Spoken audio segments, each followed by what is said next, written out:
Hello student, this is Rakesh Singh, your math teacher. आज हम start करने जा रहे हैं सीबीएसई सैंपल पेपर जो है उसमें बेसिक मैथमेटिक्स का सेक्शन ए। और इसमें मैंने आपको पहले क्वेश्चन 1 to 10 डिस्कस कर लिया था। आज मैं डिस्कस करने जा रहा हूं क्वेश्चन नंबर 11 कि क्वेश्चन नंबर 11 जो है बेसिक मैथमेटिक्स का क्या है, इसके बारे में चलिए जानते हैं क्या है।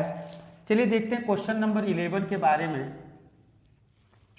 आपको दिया गया question number 11, √3 cos square A, √3 cos square A plus √3 sine square A is equal to, आपसे पूछा जा रहा है। बच्चे देखो, आपको पता है कि बेसिक मैथमेटिक्स है तो जनरली जो भी क्वेश्चन पूछे जाएंगे ऐसे होंगे जो एकदम आप अगर ये इसकी बात करेंगे तो एकदम आइडेंटिटी के ही बेस पे होंगे, बहुत ज़्यादा बच्चे टफ करके नहीं पूछा जाएगा।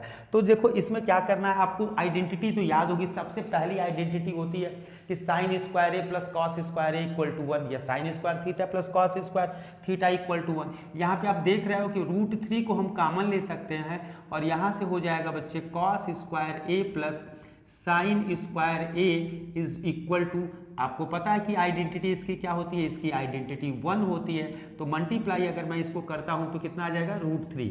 और आप ये आइडेंटिटी जानते ही होंगे, cos square theta plus sine square theta is equal to 1 होता है। तो ये आपका जो है ऑप्शन नंबर कौन सा सही है क्वेश्चन नंबर 11 का, और ये है option number C. Option number C जो है वो आपका ये है।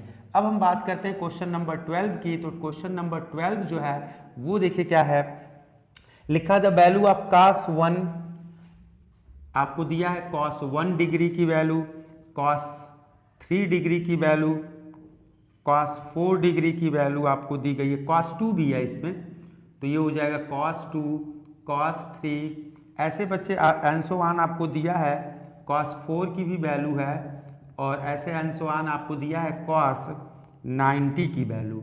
अब यहाँ देखो बहुत सारे क्वेश्चन ऐसे भी होते हैं, जैसे अगर मान लीजिए हमें ये tan से रिलेटेड वैल्यू देता तो ये कम्प्लीमेंट्री एंगल, जैसे देखो cos 1 जो होता है और ये cos 90, अगर इनको आप चेंज करके देखते हैं, ऐसे क्वेश्चन होते हैं। इसको सॉल्व करने के लिए तो एकदम सिंपल सी बात होती है बच्चे कि इन सब में बच्चे मल्टीप्लाई है, इन सब में क्या है मल्टीप्लाई है। और आपको अच्छे से पता है कि cos 90 की जो वैल्यू होती है वो होती है आपकी 0। आप cos 90 की क्या वैल्यू होती है 0। तो अब आप ही बताओ इन सभी नंबरों में अगर मैं लास्ट में यहाँ पे मान लो कि 1 हो, एक्चुअल में इसकी वैल्यू सपोज करो कि ये 1 है, 2 है, 3 है, 4 है, 89 तक है, और cos 90 की वैल्यू 0 होती है। अगर 0 से किसी भी नंबर में मल्टीप्लाई कर देंगे तो ओवरऑल जो वैल्यू आएगी, ओवरऑल वो क्या आएगी बच्चे 0 आएगी। ठीक है, तो ये भी बच्चे आपके पास क्वेश्चन होते हैं, ऐसे भी क्वेश्चन होते हैं, ऐसा नहीं है कि ऐसे नहीं होते। अगर यही क्वेश्चन बच्चे अगर tan में होता तो उसकी वैल्यू 1 आती। ठीक है, tan में होता तो उसकी वैल्यू 1 आती। साइन में अगर पूछता है तो साइन में बच्चे अगर साइन में पूछेगा तो साइन 0 से स्टार्ट करेगा, क्योंकि साइन 0 की वैल्यू 0 होती है।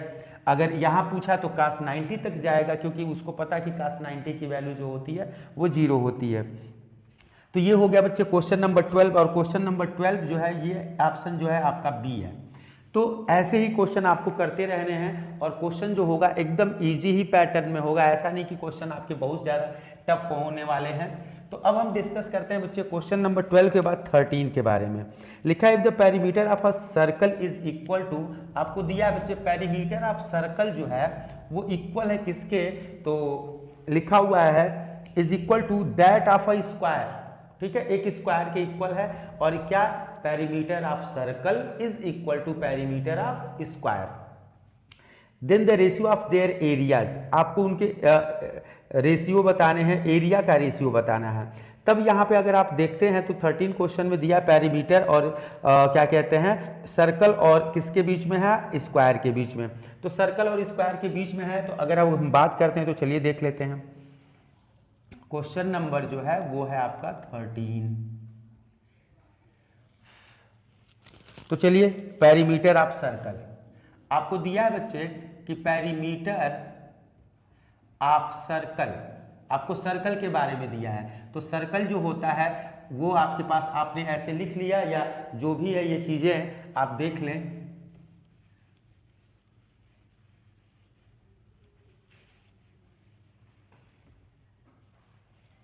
Perimeter of circle is equal to, आपको लिखा है पेरीमीटर ऑफ स्क्वायर, ये आपको लिखा है।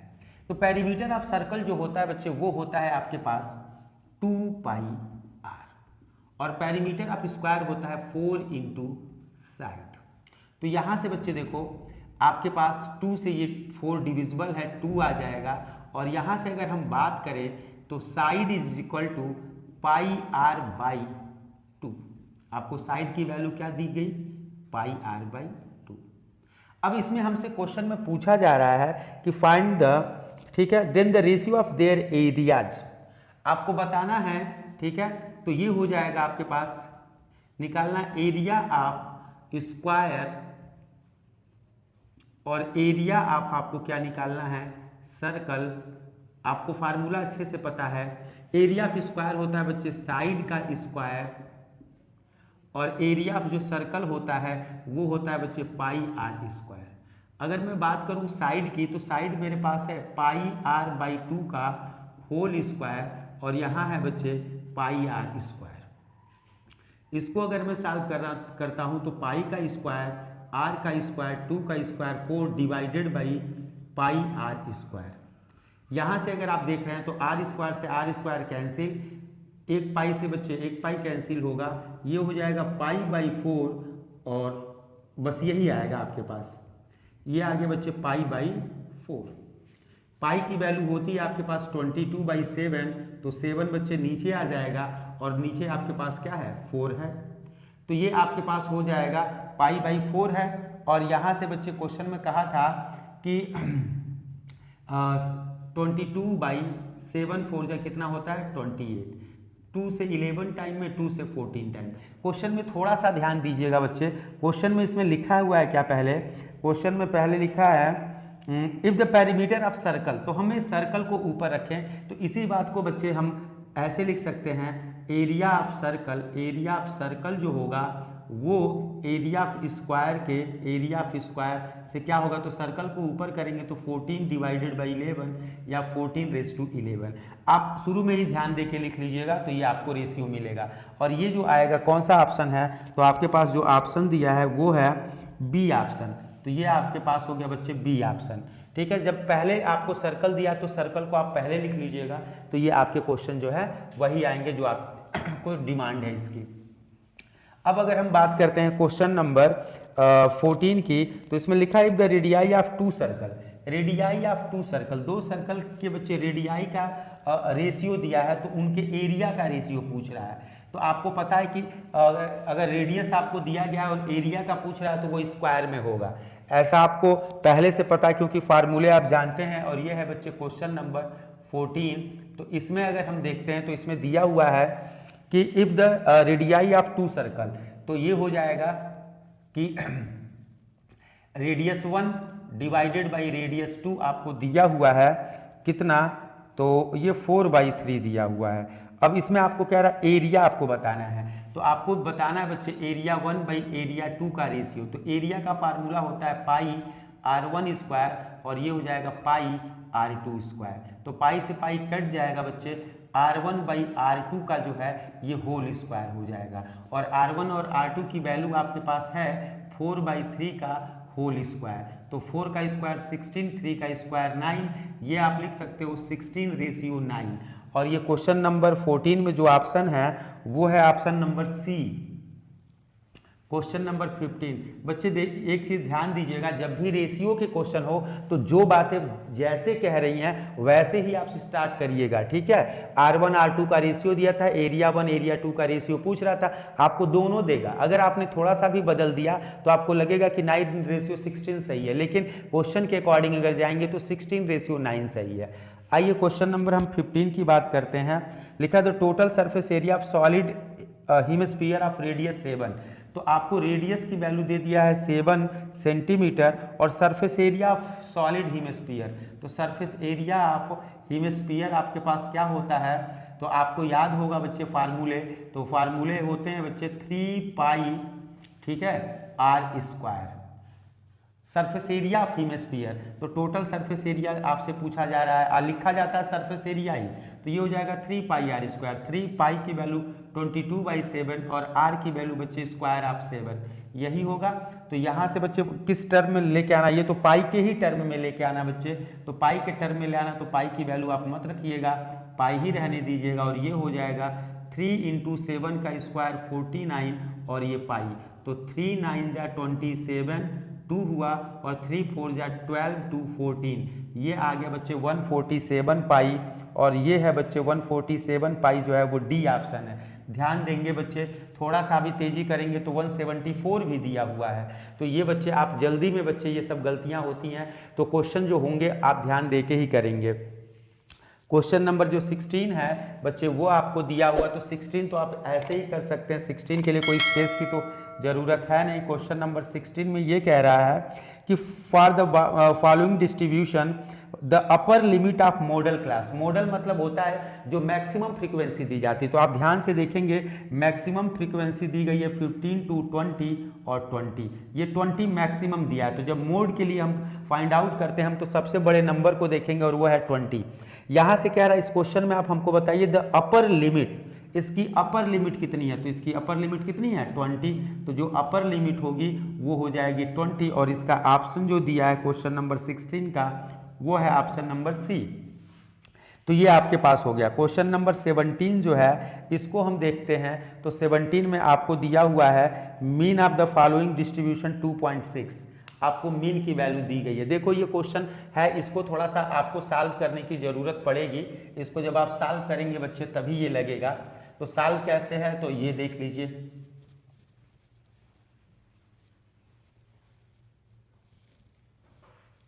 क्वेश्चन नंबर बच्चे हमें डिस्कस करना है 16 के बाद 17,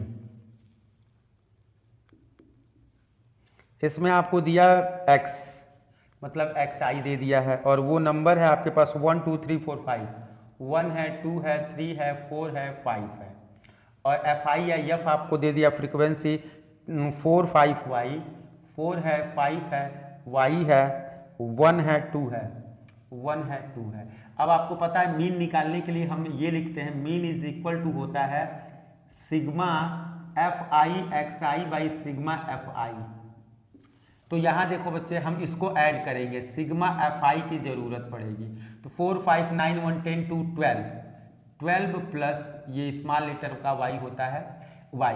अब आपके पास मीन दिया है बच्चे, मीन दिया है 2.6 और सिग्मा fi की वैल्यू आ गई 12 प्लस y। अब fi xi को मल्टीप्लाई करें तो ये हो जाएगा fi xi का मल्टीप्लाई 4 1 जा 4 5 2 जा 10, ये हो जाएगा 3y, और 4 1 जा 4 5 2 जा 10, 10 10 12 और 12 और ये हो जाएगा 8 20, सॉरी 10 10 20 और ये हो जाएगा 8 28 और प्लस हो जाएगा 3y। बच्चे इसको जब हम सम करेंगे तो ये आ जाएगा आपके पास 28 प्लस 3y, ये वैल्यू रख देंगे। अब ये इससे इंटू होगा, अगर इसको हम इंटू करते हैं तो 12 6 जा 72 7 हुआ, और 12 2 जा 24 और 7 31, एक प्लेस पर decimal, plus 2.6y is equal to 28 plus 3y। जब ये नंबर इधर आएगा तो 0.4, ये नंबर आएगा तो 3.2, और आप यहाँ y लिखोगे तो y की वैल्यू आ गई बच्चे 3.2 बाई 0.4, और आपको पता है कि दोनों का सेम प्लेस डेसिमल है, तो ये सॉल्व हो जाएगा, तो y की वैल्यू कितनी आ जाएगी 8, तो ये y की वैल्यू 8 आएगी, और ये जो ऑप्शन है आपका क्वेश्चन नंबर 17 का वो है बी ऑप्शन, तो ऑप्शन नंबर बी इसका करेक्ट है। 18 नंबर अगर हम बात करते हैं बच्चे, अ card is selected at random, एक कार्ड जो है वो रैंडमली सेलेक्ट किया गया है, और क्वेश्चन में ये कह रहा है the probability of its being a red face card. तो बच्चे देखो फेस कार्ड के बारे में अगर हम बात करें तो फेस कार्ड जो होते हैं वो कुल टोटल बच्चे हमारे प्लेइंग कार्ड जो होते हैं वो होते हैं 52, और फेस कार्ड जो होते हैं वो होते हैं 12, लेकिन उसमें भी 2 कलर होते हैं, और आपको पता है बच्चे फेस कार्ड जो होते हैं, तो अगर हम बात करते हैं क्वेश्चन नंबर 18 की, तो क्वेश्चन नंबर 18 में आपको दिया हुआ है अ कार्ड इज सेलेक्टेड, तो आपको पता है बच्चे टोटल नंबर ऑफ कार्ड्स जो होते हैं वो आपके पास होते हैं 52, टोटल फेस कार्ड जो होते हैं वो आपके पास होते हैं 12 और रेड फेस कार्ड इसमें अगर हम बात करते हैं तो रेड फेस कार्ड जो होता है वो होता है 6। तो टोटल और हमको रेड फेस कार्ड मिल गया। हमको प्रोबेबिलिटी पूछ रही थी रेड फेस कार्ड की, तो रेड फेस कार्ड जो होगा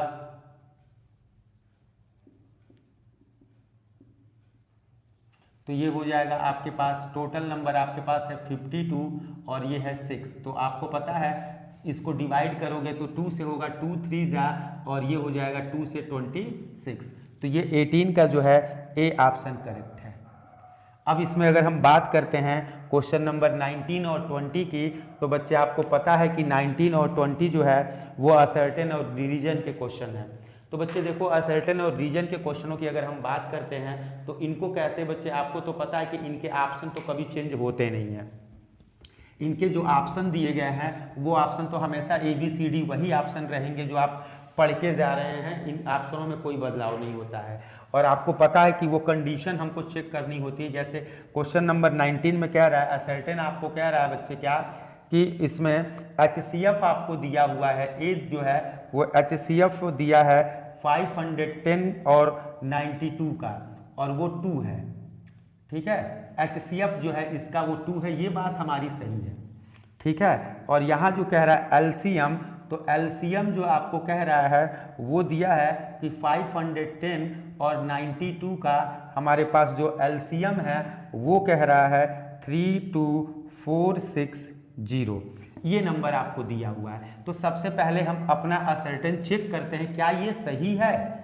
तो HCF तो हमें लग रहा है एकदम सही है क्योंकि 2 ही वो ऐसा का। अभी जब इसका LCM निकालेंगे तो भी आप देख लीजिएगा कि 500, इसको देखो मुझे चेक करना पड़ेगा। ऐसे नहीं कि हम इसको हम ऊपर से नहीं देख के बताएंगे, इसको हमें चेक करना पड़ेगा कि वाकई में इसका LCM ये आता, क्योंकि आपको इसमें ऑप्शन जो दिए जाते हैं, पहला ऑप्शन क्या था, both assertion and reason are correct, मतलब दोनों आपको स्टेटमेंट जो दिए गए हैं वो सही है। तो सही कैसे पता करोगे, पहले देखोगे ना कि जो तुम जानते हो इसका LCM क्या कहते हैं इतना ही होगा, इसका HCF इतना ही होगा, तब ना वो स्टेटमेंट सही है। तो पहले स्टेटमेंट को ही हम चेक करेंगे। तो अगर इसको मैं चेक करता हूं तो 2 से, तो 2 2 जा 4 और ये हो जाएगा 2 5 जा 2 5 जा 2 4 जा और यहाँ 2 6 जा। अब ये नंबर 2 के अलावा किसी से नहीं डिविजिबल है, तो इसका HCF तो चेक हो गया कि 2 ही होगा, क्योंकि 2 ही एक ऐसा नंबर है जो आता है। अब देखो बच्चे इसका जब LCM निकालते हैं तो 2 से एक बार और जाएगा, ये नंबर तो नहीं जाएगा और ये 23 जाएगा। अब ये 3 से नहीं, ये नहीं जाएगा लेकिन ये 3 से जाएगा, तो ये हो जाएगा 3 से 3 8 जा 24 और 3 से ये जाएगा। अब यहाँ से ये 5 से जाएगा तो 5 से हो जाएगा 17 और 23। आपको पता है अगला नंबर 17 होगा और अगला नंबर 23 होगा, आपको ये तो पता ही है। तो ये आपके पास हो जाएगा। LCM इसका फाइंड आउट कर लेते हैं हम। LCM फाइंड आउट करेंगे तो 2 × 2 × 3 × 5 × 17 × 23। 5 3 जा 15, 15 2 जा 30, 2 जा 60 और यहाँ हो जाएगा 60 × 17 × 23। तो ये हो जाएगा 17 6 जा बच्चे 102 और 1 0 और 23 से इंटू कर दूंगा तो 0, 23 2 जा 46 और ये आ गया। तो इसका LCM जो है ये होता है और क्वेश्चन ने दे दिया है 32। तो हमारा यही असर्टेन ही गलत हो गया। और रीजन में अब हम आते हैं तो रीजन जब इसका चेक करते हैं तो रीजन में इन्होंने सही लिखा है कि अगर किसी HCF × LCM is equal to A × B, और क्वेश्चन में भी लिखा है कि HCF जो है AB का और LCM जो है AB का वो यही होगा। तो रीजन तो सही है लेकिन असर्टेन आपका गलत है। तो ये बच्चे आपका है D ऑप्शन होगा। देखिए D ऑप्शन में अच्छे से लिखा है कि असर्टेन A इज फॉल्स और रीजन इज ट्रू। तो रीजन सही है लेकिन ये गलत है। तो इसका कौन सा ऑप्शन होगा, D। अब इसको आप देख रहे हो कि ये नहीं कि उसने जो दिया है वो सही दिया, वही तो आपको चेक करना है। अगर ये दोनों सही होते तो A ऑप्शन हमेशा होता। तो ये आपको ऑप्शन पहले से दिए जाते हैं। आइए क्वेश्चन नंबर 19 के बाद हम यही सेम क्वेश्चन है 20, तो उसको भी देख लेते हैं बच्चे क्या है। तो ये सेक्शन A का जो है लास्ट क्वेश्चन होगा 20, जिसके बारे में हम बच्चे डिस्कस करेंगे। तो चलिए देखते हैं 20 नंबर के क्वेश्चन में ऐसा क्या है। तो 20 नंबर का क्वेश्चन जो है वो दिया हुआ है चैप्टर 7 से। और इसमें लिखा हुआ है कि the ratio of the line segment 2, यहाँ पे दिया हुआ 2 पॉइंट दिए गए हैं और ये पॉइंट आपको दिया हुआ है 5, 6 internally divided by x axis. अब यहाँ देखो बाई एक्स एक्सिस कह रहा है, तो पहले हम क्या करेंगे, ये इनका आंसर सब दिया है, पहले इसी को चेक कर लें। हम अपने असर्टेन को चेक करते हैं क्या ये सही है। तो एक्स एक्सिस का मतलब होता है एक्स एक्सिस पे कोई भी पॉइंट रहेगा तो x और 0, मतलब हमें y की वैल्यू पता है। देखो हमें x1 पता है, y1 पता है, x2 पता है, y2 पता है और हमें बच्चे y की वैल्यू पता है। तो हम फार्मूला जो अप्लाई करेंगे, पहले हम इसी को चेक कर रहे हैं क्या ये आंसर आएगा। तो y इज इक्वल टू होता है m1y2 plus m2y1 divided by m1 plus m2। तो ये 0 जब रखूंगा तो ये तुरंत 0 हो जाएगा, m1 और m2 इसमें कोई डाउट नहीं है। m1 की जो वैल्यू है वो आपको पता नहीं है और y2 की जो वैल्यू है वो 6 है और m2 की जो वैल्यू है वो आपको दिया गया है m2 और y1 है -3। तो यहाँ ये आएगा तो 0 हो जाएगा और ये हो जाएगा बच्चे m1 और ये हो गया 6 -3 m2।